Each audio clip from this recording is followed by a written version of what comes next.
Come on.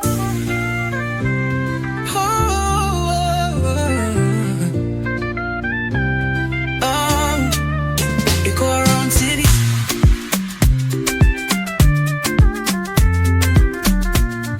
The legendary. He walked through the streets with a style so divine. Never missed a party, always first in the line. Echo to Surler, name echoes in the air. The king of the nightlife, he was always there. Agility of the city, laughter in his... Magnify the boisterous spirit of the commercial heart of Yoruba land, Nigeria, and the West African sub-region. Eko, as the historical or aboriginal name of today's Lagos city, exemplifies in its naturally cosmopolitan happy-go-luckiness, resilience, and rib-cracking humor. Like the checkered life of one of Lagos' consummate socialites of the 1980s, 90s, 2000s, and 2010s, Abiodun Owoyele, alias Ekoroundcity. From Aliko Dangote, the richest black man in the world, Femi Otedola, King Sunny Ade, the Juju music maestro, Dele Momodu, publisher of Ovation magazine, Wasiu Ayinde, king of Fuji music, Bisi Olatilo, multilingual doyen broadcast journalism, Bukola Saraki, former Senate president, incumbent governor, Abdulrahman Abdulrazak of Kwara State, Dr. Senator Lanre Tejusho, to the late maiden, Governor Sherubaon, his younger brother, who is the incumbent in the same state, that is, Governor Adeleke of Osun State, and many other accomplished public and private administrator entrepreneurs. Ekoroundcity has the privilege of having hobnobbed with, particularly in their relatively youthful days, and still relates with them as occasion allows.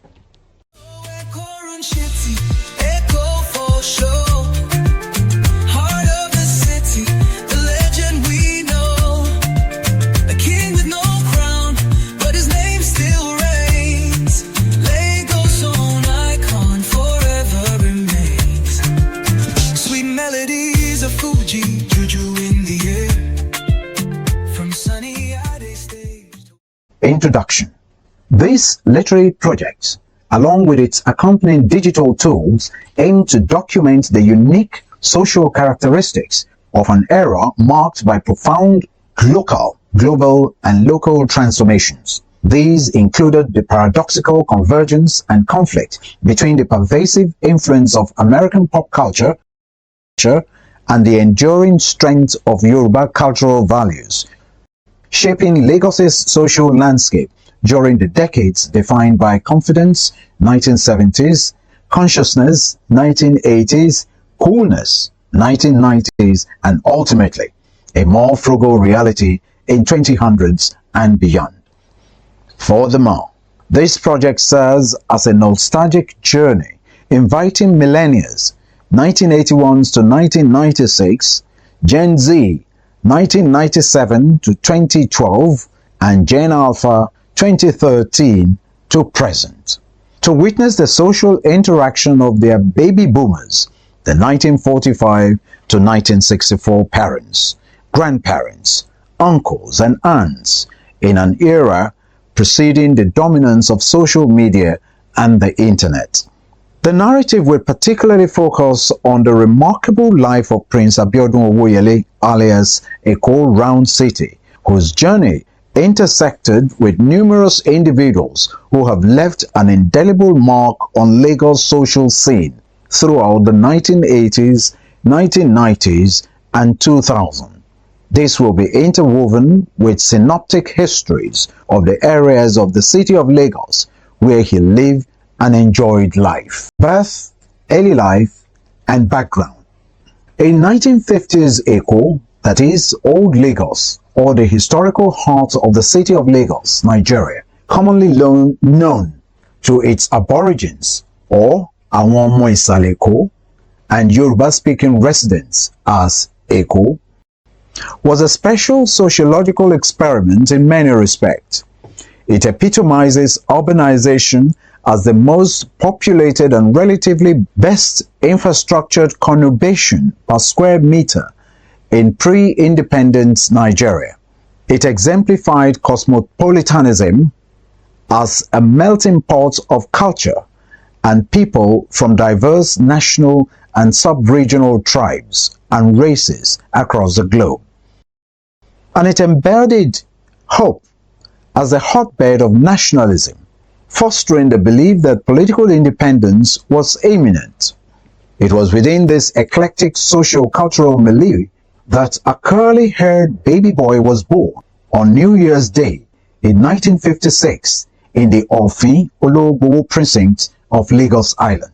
Just barely 100 years before his birth, this same Ologbowo in 1851, after the technical defeat and defenestration of Oba Kosoko and the installation of his uncle, Oba Akitoye, in his stead by the invading British naval contingent which carried out the bombardment or reduction of Lagos on the pretext that the sacked Oba Kosoko was stubbornly insisting on continuing slave trading, suffered one of the most consequential negative effects of Kosoko's forced abdication and self-exile to Ijebu, ultimately Ekpe, with the consent of the Awujale.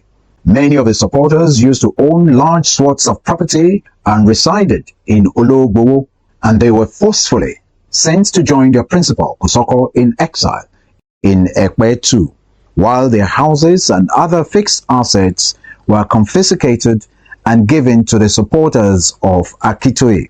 It was the sizable rump of these victims who in 1861, after Britain formally annexed Lagos and made it a colony, were settled as returnees from their Ekpe exile to the Oshodi Ekpetedo area.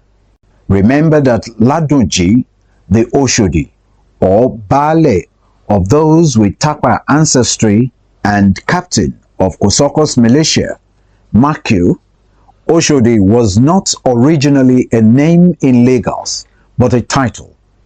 That's why you still have Oshodi Buku, the head of a particular cult, and other Oshodis not related to the Arota turned man of valor, Ladunji, Oshodi Takpa, where they now have 21 compounds. In keeping with Yoruba tradition of naming children after significant events surrounding their birth, he was named Abiodun, which roughly translates to a child born on the day of the year's celebration. His parents, like many traders and job seekers from the hinterland of Yoruba land, indeed from across Nigeria and the wider sub-region, who flocked to Lagos to capitalize on the burgeoning socio-economic opportunities. Perceived to be abundant in the thriving city, which then served as both the administrative seat of the colonial government and the commercial nerve center of colonial Nigeria and West Africa, where Prince Emmanuel Idowu Adegoke Owoyele, a holier, and his first wife, Princess Christiana Ayike Adetoro ni Adekombi from Ile Komolo, a blue-blooded provision store grocer. Both were immigrants from their ancestral home in Awe, within the defunct western region of pre-independent and First Republic Nigeria, now located in Oyo State. Similar to the renowned Chief Ajao, who later became one of mainland Lagos' largest landowner, and after whom Ajao Estate in Surulere, Pakpa Ajao, meaning Ajao's Field in Mushin, Ajao Estate in Anthony Village, and the expansive Ajao Estate area bordering the southern wing of Murtala Mohammed International Airport are named. His parents, along with other Awe Christians residing in Lagos Island, were regular worshippers at the historic Awe Baptist Church in Ofin, Lagos, situated directly opposite Ekoroundcity's parents' residence. As an avid student and researcher of Yoruba history and cosmology, I find it intriguing to explore the potential connection between Ekoroundcity's eventual social prominence within the Lagos circuit and the relative material success of our immigrants in pre- and post-independence Lagos. Awe, which historically encompassed the entire territory of present-day Oyo or Oyo Atiba or Oyo Oja or Oyo Akesan, the famous Oyo Alaafin in present Oyo State, is, in fact, the fourth location of the historic Yoruba military administrative capital, with the first Oyo or Oyo-Ile, original Oyo, situated north of the present-day Ilorin and Jeba, in the now largely Islamized or Fulani-dominated region of historic Yoruba land in today's Kwara, Kogi, and Niger states, was founded by four maternal brothers from Ile-Ife. Their initial settlement was Bagura, near Abiodun, the original name for the area now known as Ibadan, which was then predominantly inhabited by the Egbas. The Baguras or Egbas later emigrated. It's historically recorded that they secretly planned and exited, I guess to avoid likely collision with the forming thuggish or war-addicted men of valor who turned Ibadan into Yoruba civilization's greatest military citadel and the force which ultimately saved all Yoruba from the ferocious Fulani invasion and resolve to dip the Quran into the Atlantic, as allegedly mandated by Sultan Usman Dan Fodio, the founder of the Sokoto Caliphate, on the 1st of November 1878 at the Ogun Jalumi, also called the Battle of Inisha in Oshogbo, to their present location in Abeokuta. According to Yoruba oral history, these four Awe founding brothers displayed exceptional bravery and tactical prowess in warfare during their time in Bagura, earning them legendary status among the local populace. One such feat involved spreading a parapara, a type of mat, across the Ogun River for the Ibariba warriors, who had previously defeated the depopulated Oyo-Ile, forcing its relocation to Igboho. Hence, Oyo-Igboho mentioned in the list of the past settlements of Oyo to cross. As the Ibariba warriors traversed the river on the mat, the four brothers swiftly removed it, causing all the warriors to drown. This legendary act is reflected in the Alawe, King of Awe's Oriki, praise singing, which includes the phrase, Ofieni Parapara Shegun Idomi. Tradition holds that Oladokun, the wealth of the Atlantic Ocean, the second to the last of the four brothers, was the first Oba monarch to rule Awe. As a Yoruba cosmologist, I sometimes ponder whether the relative success of the Lagos Awe community, and indeed, if I may use literary license, Eko's social prominence in Lagos, a city geographically proximate and culturally and spiritually connected to the Atlantic Ocean, may have some cosmological link to the first Alawe's name, which is associated with Olokun, the Yoruba deity of the great ocean. He lit up the scene with a smile so bright. A friend to the famous, a legend in sight. Through the parties and the laughter, through the stories told after, Eko's spirit never fades. He still walks in Lego shades. One life, one love, one city. So Prince I.D. Owoyele, like many of his Yoruba princely peers of that era, was a polygamist. He later moved from 14 Aibo Street to another street in the Ofin area, then called Bishop Street, and now Issa Williams Street.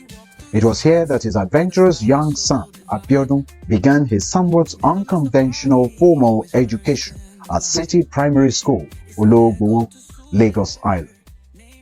His biological older brother, Prince Bernard Ekoroundcity Owoyele, a BSc Political Science graduate of the University of Lagos, Akoka, has this to say about Abiodun's natural disposition to be generally adored from his early childhood. Eko lived and loved the streets, with all its glamour and difficulties. With his little education, he commands great PR credentials that can put to shame classroom-trained media executives. He has a natural aura that attracts people to him. A PR job that will cost a mass media company millions of naira to execute, Eko will take care with a single phone call to the right people. He learned that from the University of Life. Right from the time we were kids and living at 14 Aibu Street near Elegbata, the white staff of CFAO, a French company near our street, loved to buy gifts and toys for Eko and loved to carry him because he looked like a half-caste. My mother, who owned a provision store in front of our house, was warned by neighbors that the kid could be ferried away overseas if she was not careful. As a kid living with our mom and dad at Coca Compound, Issa Williams Street, right in front of Alashoke Mosque, Eko will never stay or sleep in the house. He loved adventuring to far-flung areas of Lagos as far as Campus, Tokumbo, and the environs. He lived with his friends. My mom had the daunting task of looking for him, saying that they needed to know he had a family. He learned street life from these forays. Our dad was pestered by his rascally behavior, so he sent him to our hometown, Awe, to stay with our uncle, who was a farmer. Our dad thought rural life would tame him, but he was wrong. Eko's life was not made for farm life.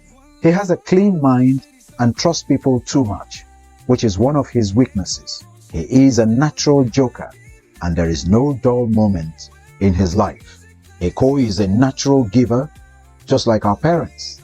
He is generous to a fault and very faithful to his friends. Above all, he is a jolly good fellow. Many fashion designers used him as a model to sell their designs. From takeover to vivid imagination, in the entertainment circle, Eko's presence is a dream of any musician from Juju to Fuji, because it will always attract dignitaries and celebrities who are fully loaded financially, which is a joy for any musician and celebrant. Eko has never involved himself in any dubious or shady business or misdemeanor. This is one asset that keeps him going and trusted by one and all. He is what the Yoruba call Omoluabi. He has an unregistered and informal PR consultancy agency. All you need to do is to ask Eko if you want Sunny Ade or Shino Peters to play at your event, and all he does is call Sunny Ade and fix the date. He gets his return from both sides. It was against this backdrop of his natural tendency to excitedly embrace and be warmly embraced by others that young Abiodun began his schooling. He quickly developed the habit of returning from school with his friends, and after depositing his bag, would accompany them to their homes, the youngest of his father's 6 wives, whenever he needed to summon him. When his friends came looking for him, would call out, "Omo Eko, Omo Eko, Omo Eko." It was considered taboo in those days for a younger wife to literally call the names of children of older wives or relations of the husband who were born before her marriage into the household. She reportedly later revealed her rationale for coining the nickname, explaining that beyond the social anathema, she believed that even as a young boy, Abiodun possessed a cartographer's knowledge of the streets and alleys of Lagos. However, legends often offered varied accounts of the origins of certain attributes. Hereunder is Bayo Lawal's perspective on the emergence of the name Ekoroundcity and the personality it supposedly reflects. Abiodun Owoyele, Ekoroundcity, was born and bred on Lagos Island, Ofin Ologbowo to be precise. He is a very social person who mingles with both young and old. The name Ekoroundcity was derived from a popular transport service named Eko Intercity Transport Services, owned by the late Babs Animashaun. Ekoroundcity is a complete gentleman to the core. His dress sense is second to none, right from the days when we were boys, swinging around on the island and on the mainland, especially during the discotheque era of the 70s, 80s, and 90s. One thing I don't really know about Round City is his interaction with female gender, but with boys, he's humble, gentle, and pleasant to be with. During our growing up days at Elegbata on the island, Ekoroundcity was a friend to the MTG's group, which comprised myself, Demola Hazum, Jide Hazum, David Edewo, Dave J, Yemi Wilson, Funlayo, Demola Adeleke, Omo Hois, Owolabi, and others. Ekoroundcity is a jolly good guy to be around with, and his popularity spread across both island and the mainland. Coming to the mainland social circuit, especially in Surulere, Abiodun Owoyele Round City is still making waves on the social circuit even among the senior class. I can vividly remember when Hakeem Dixon was running a bar joint at Shita Roundabout. Eko was part of the influence at the joint with the late Dotun Olaribibe Lobito and others. The success of the popular Agidigbo joint at Akerele was not without his influence, as he brought in boys from around the city. He was fond of my late brother Monsor Lawal of blessed memory. His music icon, as far as I know, is King Sunny Ade, any day and any time. If I were to give him an award, I'll give him Best All-Round Dresser of all ages. May Almighty God continue to bless him with good health, wealth, and happiness forever and ever. One love. Alhaji Alid A. Williams's following nostalgic notes will further enrich our understanding of our subject's impressionable formative years at Ologbowo on Lagos Island. I have known Abiodun Owoyele, aka Eko, since our childhood in the 1960s. We grew up together with others in the Ofin Ologbowo area of Lagos Island. Back then, Abiodun lived in the popular Agbole Koka compound on Bishop Street, later Alhaji Isa Williams Street, in the Ofin area, while I lived at the popular Williams family compound at 11 Bankole Street. We both attended the same primary school, City Primary School, in the Ologbowo area of Lagos Island. I remember calling him Idowu, but he later told me that Idowu was his surname, with which he was registered in the primary school. He later changed his surname to Owoyele for reasons best known to him, as he was from a polygamous family. He was 1 year my senior, graduating in 1969, while I graduated in 1970.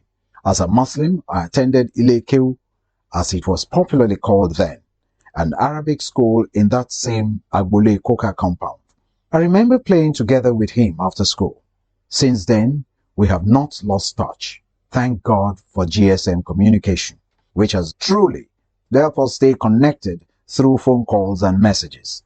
Mr. Abiodun Owoyele, whom I can also refer to as a brother, is a lively and humorous person. Moka Ishola Fashola, a retired civil servant with the Nigerian Ports Authority, an indigene of Lagos State, from the prestigious family of Belu Fashola of Isalegongo fame, who was also Eko's childhood friend, has this to say.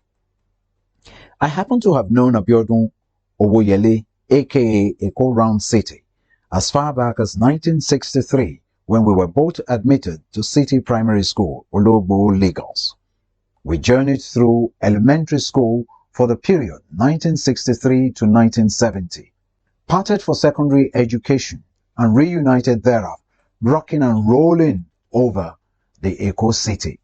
Abiodun Owoyele has always been a delightful gentleman to the core, kind-hearted, easygoing, and very likable personality. His life philosophy has always been live and let live. The more, the merrier. Ekoroundcity clearly abhors unnecessary self-adulation on material, financial, or academic achievements, and quick to make remarks such as, "Ṣé ìwọ ló máa kọ́kọ́ máa lówó, kàwé, àbí lọ́lá ni?" It is, however, sad that Ekoroundcity is today bogged down with a debilitating musculoskeletal medical condition, which is being medically interrogated via self and goodwill from friends and associates. Our collective prayer is for Ekoroundcity to quickly get back on its feet and join once again the ever-rolling coaster family moving Lagos. Here's another emotional, engaging reminiscence from another close friend. Ekoroundcity, my dearest friend and personal confidant, my brother, my countless paddy, as I sit down to reflect on our journey together, I am filled with gratitude and warmth. From the first day we met at Amuto in Lagos Island, your laughter became a melody that brightened my world. The memories we shared, and in fact, created in those carefree days of childhood, are cherished. From one film house to another, or the parties at every Okpanu mat, invited or not, we'd attend. Playing games until sunset, sharing secrets under the stars, and dreaming about the future are treasures I hold close to my heart. Your unwavering kindness and adventurous spirit inspired me to embrace life with open arms. You taught me the value of loyalty and the beauty of friendship. Coming to you with my challenges, you've been my confidant. Through the years, as we have continued to our individual paths, I still cherish the moments we shared and look forward to the countless more to come. Thank you for always being you, Omo Kashoki, Omo Ileniyan, an incredible friend, a source of light. Anytime I see you, I'm always reminded of the magic of our childhood days, from Adeniji Adele, Okesuno, Okoawo, Epetedo, Jankara, Idumagbo, Inobere, to buy Ekpa, and Mama Lado at Amuto with all my love. Kehinde Ajani Babalola. Good day, my brothers. I knew Ekoroundcity way back in the 70s during our younger age. We were very close, and my siblings and his siblings were well acquainted. We all related together. We partied and clubbed together. Eko never fought or quarreled with anyone. He was a socialite who wanted everyone to get along. He loved connecting people to one another and creating a solid social network. I give it to you, Eko. You are a great socialite in Lagos and well known by all important musicians in Lagos. Abiodun Owoyele. I got to know Eko through a mutual friend who lived in his compound in Lagos Island in the 70s. Eko stayed with me for about 4 years, and my parents loved him. An uncle of mine got him employment at Lever Brothers in Apapa after our secondary school days, but Eko left the job and took a stall at Quayside, where he sold designer clothes. He was gentle, jovial, and peace-loving, and extremely loyal to his friends. He was very popular with all the major musicians, Barrister, Obi, Wasiu. In fact, King Sunny Ade used to call him International Rocker, and the late Chief MKO Abiola, may Allah bless his soul, used to enjoy his company whenever he would come to visit one of his wives living in Surulere then.